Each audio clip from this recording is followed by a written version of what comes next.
Hi மக்களே, எல்லோரும் எப்படி இருக்கீங்க? நல்லா இருப்பீங்க நம்புகிறோம். ஆனால் நாங்கன்னா நல்லா இருக்குன்னு சொல்ல முடியாது. ஏன்னா நான் துபாயில் தான் இருக்கேன். நான் ஸ்ரீலங்கா வந்து 1 வருஷம் ஆச்சு. ஆனால் நேற்று நடந்த சம்பவம்லாம் நினைக்கும் போது ரொம்ப பயமாக இருக்குது, கஷ்டமாக இருக்குது. இது வரைக்கும் நான் நியூஸுங்களில் தான் குண்டு வெடித்த சத்தத்தை பார்த்துருக்கேன், கேட்டிருக்கேன். ஆனால் இந்த மாதிரி நிஜமாகவே கேட்டதே இல்லை. நேற்று இங்கே பக்கத்தில் நான் கிச்சனில் சமைச்சிக்கிட்டு இருக்கேன். அப்படியே எங்கள் ரூம் கிச்சன் முன்னுக்கு ஒரு ஜிம் ரூம் இருக்குது. அதோட கதவு வந்து அப்படியே தட தடன்னு ஆடுது. அவ்வளோ பெரிய சத்தம் பக்கத்தில் வந்து விழுந்துச்சு.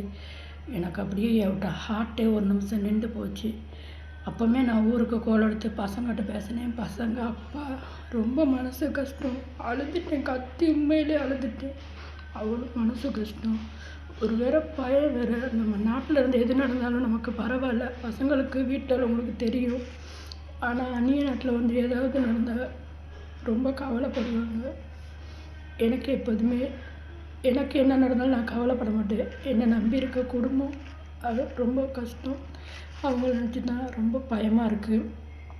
மனசுக்கே ரொம்ப கவலையாக இருக்குது, பயமாக இருக்குது. இருக்கக்கூட நைட்டுக்கெல்லாம் தூங்கவே முடியலை, தூக்கம் கூட வரமாட்டேங்குது. அவ்வளோ பயமாக இருக்குது.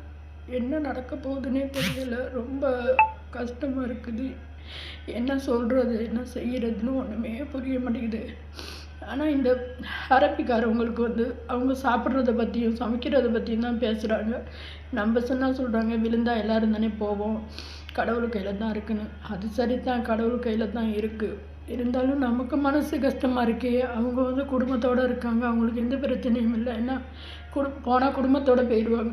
நம்ம அப்படியா? நம்மளை நம்பி குடும்பம் இருக்குது. நம்ம அவங்கள எதிர்பார்த்துருப்போம், எப்போயாவது போய் பார்ப்போன்னு. அவங்க நம்மளை எதிர்பார்த்துருப்பாங்க, எப்போயாவது வருவாங்கன்னு. ஆனால் இப்படி ஒரு சூழ்நிலை எது நடந்தாலும் என்ன செய்கிறது? எனக்குன்னா ரொம்பவே பயமாக இருக்குது, ரொம்ப கவலையாக இருக்குது. நேற்றெல்லாம் மேலேயே நடந்து சமைக்கிற மைண்ட் செட்டே எனக்கு இல்லை. அவ்வளோ நடுக்கம் மேலே. ஏன்னா அந்த மாதிரி விழுந்து சத்தம் கேட்டுச்சு. அப்படி இந்த வாசலில் விழுந்த மாதிரி அப்படி ஒரு சத்தத்தை நான் இது வரைக்கும் கேட்டல. ஸ்ரீலங்காவில் எவ்வளோ யுத்தம் நடந்திருக்கு. ஆனால் தூர நாங்கள் எங்கள் ஊர் பக்கத்தில் இல்லை. ஆனால் இந்த மாதிரி நிஜமாகவே நான் கேட்டதில்லைங்க. ரொம்ப பயமாக இருக்குது.